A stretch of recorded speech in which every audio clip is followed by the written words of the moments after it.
Assalamualaikum warahmatullahi wabarakatuh. Hello, my name is Nimas Kusuma Wardani and I'm from TBI-A.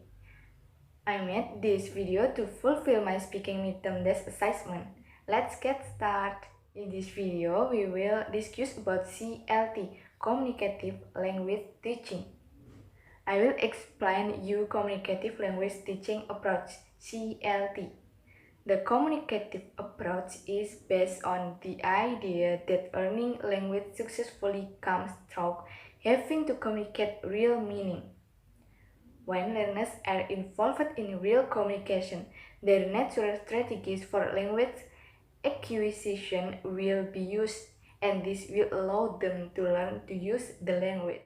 Example, practicing question forms by asking learners to find out personal information about their colleagues is an example of the communicative approach, as it involves meaningful communication.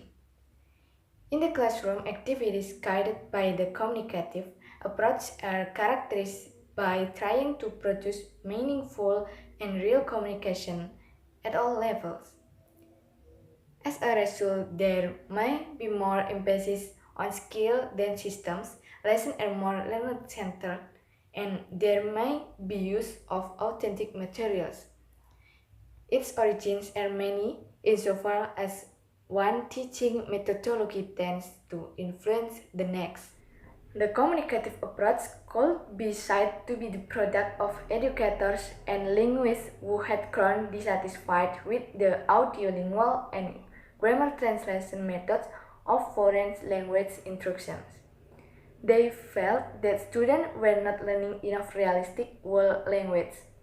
They did not know how to communicate using appropriate social language, gesture, or expression.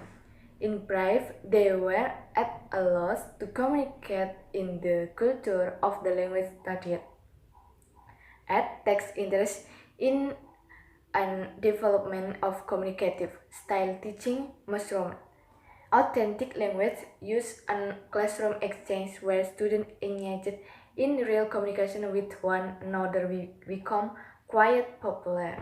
Unlike the audiolingual method of language teaching, which relies on repetition and drills, the communicative approach can leave students in suspense as to the outcome of a class exercise, which will vary according to their reactions and response.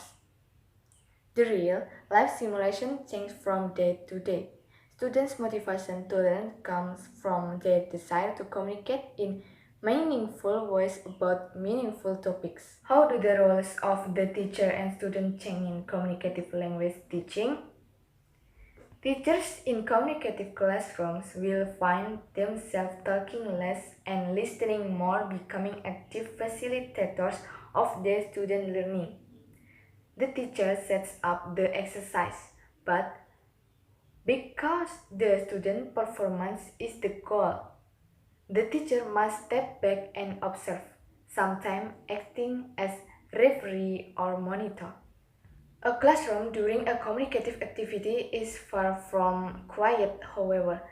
The student do most of the speaking and frequently the saying of a classroom during a communicative exercise is active, with students leaving their seats to complete a task. Because of the increased responsibility to participate, students may find they gain confidence in using the target language in general. Students are more responsible managers of their own learning. Okay, that is all from me. Thank you for watching. I really hope that you enjoyed this video and you have learned about communicative language teaching, CLT. Wassalamualaikum warahmatullahi wabarakatuh.